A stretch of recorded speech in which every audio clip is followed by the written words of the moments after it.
Marsinah merupakan seorang pekerja di pabrik PT Catur Putra Surya atau PT CPS. Ia dikenal sebagai buruh vokal yang memperjuangkan nasib rekan kerja untuk menuntut hak-hak para pekerja serta kenaikan upah. Namun, tak lama dari aksinya tersebut, 13 rekan kerja Marsinah diamankan di Kodim karena dianggap melakukan pertemuan gelap. Mendengar hal tersebut, Marsinah tidak tinggal diam. Dia datang ke Kodim dan setelah itu, Marsinah dan rekan kerja lainnya berunding di salah satu kos temannya. Akan tetapi, sepulang Marsinah dari kos temannya tersebut, Marsinah menghilang selama 3 hari. Naas, pada tanggal 8 Mei 1993, Marsinah ditemukan tewas secara tragis di sebuah gubuk tengah hutan jauh dari lokasi tempat ia bekerja. Banyak kejanggalan yang ditemukan dari hasil otopsi pertama Marsinah. Kemudian dilakukan otopsi kedua. Tersebarnya kasus ini mengundang banyak para relawan untuk meneruskan menyelidiki kasus Marsinah tersebut, seperti YLBHI, para aktivis HAM, serta Presiden Soeharto untuk membentuk tim terpadu Barkosta Nasda. Kemudian, beberapa para petinggi PT CPS dan keamanan PT CPS ditetapkan sebagai tersangka. Namun, keputusan MK terhadap para tersangka tersebut dianggap tidak bersalah, sehingga hal tersebut dapat memunculkan kontroversi besar hingga saat ini. Teori pelanggaran sila kedua dan kelima dalam kasus Marsinah.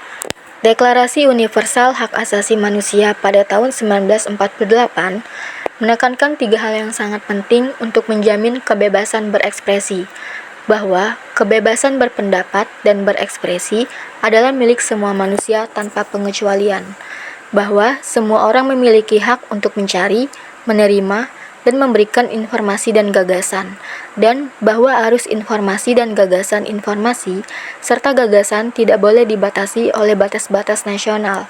DUHAM pada pasal 19. Sebagai prinsip umum, negara harus memastikan bahwa perundang-undangan nasional mendukung dan menjamin kebebasan berekspresi. Bagi pegawai yang menjadi korban kekerasan dan pembunuhan pada tahun 1993, kasus pelanggaran HAM yang dialami oleh Marsinah sangat memilukan dan implikasinya sangat luas. Berikut adalah beberapa kesimpulan yang dapat ditarik dari kasus ini. Kasus Marsinah adalah contoh nyata pelanggaran HAM berat. Hak Marsinah untuk hidup, kebebasan dari perlakuan tidak manusiawi dilanggar secara brutal. Kejadian ini menunjukkan bahwa sila kedua Pancasila yang menurutnya setiap orang berhak untuk hidup dilanggar ketidakadilan dalam sistem peradilan. Kasus Marsinah juga diungkap ketidakadilan dalam sistem peradilan. Terlepas dari bukti kuat dan perlakuan tersangka, korban tidak mendapatkan ketidakadilan di persidangan. Hal ini menggarisbawahi bahwa perlunya reformasi sistem hukum untuk memastikan bahwa setiap pelanggaran hak asasi manusia harus ditangani secara adil dan menyeluruh. Karena hal itu, tampaknya bertentangan dengan sila kelima Pancasila yang menyatakan bahwa keadilan sosial berlaku untuk seluruh rakyat Indonesia. Ketimpangan sosial dan perlindungan buruh. Kasus Marsinah mencerminkan ketimpangan sosial yang masih terjadi dalam perlindungan hak-hak buruh di Indonesia. Kondisi buruh yang genting dan perlakuan yang tidak adil menunjukkan bahwa perlindungan hukum, hak, dan kesejahteraan buruh harus ditingkatkan. Marsinah juga menggambarkan pentingnya berjuang dan membela keadilan.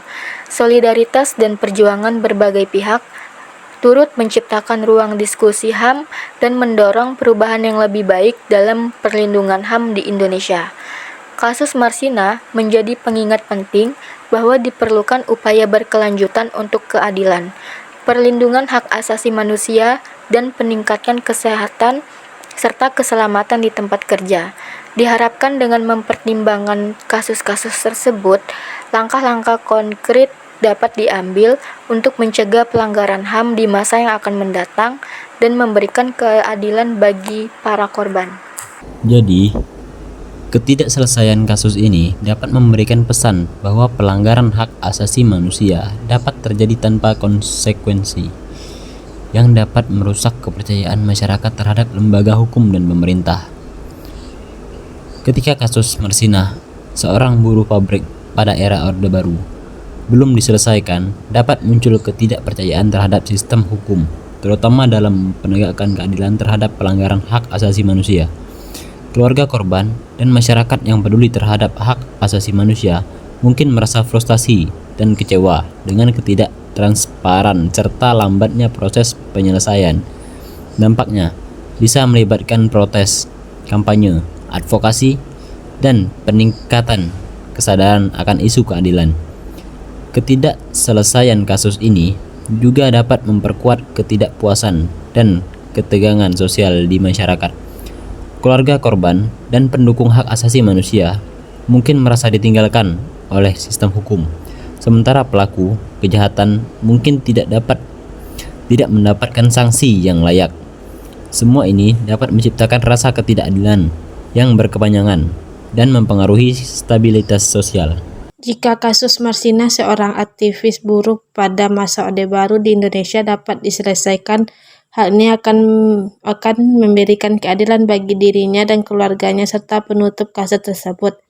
Penyelesaian kasus ini juga akan menjadi pengingat akan pentingnya hak asasi manusia dan perlunya perlindungan aktivis buruh dan hak-hak kerja. Kasus Marsinah adalah contoh tragis mengenai bahaya yang dihadapi oleh mereka yang menentang keadilan dan perlunya sistem hukum yang adil untuk perlindungan mereka. Pentingnya untuk mengadvokasi keadilan dan hak asasi manusia bagi semua orang dan memastikan bahwa kasus serupa tidak terulang lagi di masa depan. Hal tersebut memulihkan kepercayaan masyarakat terhadap sistem hukum. Penegakan keadilan dalam kasus ini bisa memberikan contoh bahwa pelanggaran hak asasi manusia dihargai dan mendapat hak yang sesuai. Selesainya kasus ini dapat memberikan keadilan bagi keluarga korban dan mengirimkan pesan penting bahwa tidak ada orang yang dikecualikan oleh akuntabilitas hukum. Selain itu, penyelesaian kasus ini dapat membangun fondasi untuk perbaikan sistem hukum secara keseluruhan dan mencegah terulangnya pelanggaran hak asasi manusia di masa depan. Beberapa orang yang terlibat dalam kasus pembunuhan Marsinah pada era Orde Baru telah diidentifikasi sebagai tersangka, namun informasi tentang aktor-aktor yang terlibat bisa berubah seiring waktu dan perkembangan kasus. Pada awal penyelidikan, beberapa pejabat keamanan dan aparat militer dikaitkan dengan kasus ini.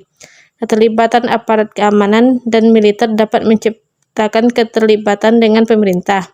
Keberhasilan atau kegagalan penanganan kasus seringkali tergantung pada tingkat transparansi, independensi lembaga penegakan hukum, dan kemauan politik untuk menegakkan keadilan. Tim investigasi menemukan pembunuhan tersebut dilakukan oleh sekelompok orang, termasuk beberapa personil keamanan, perusahaan dan seorang perwira militer.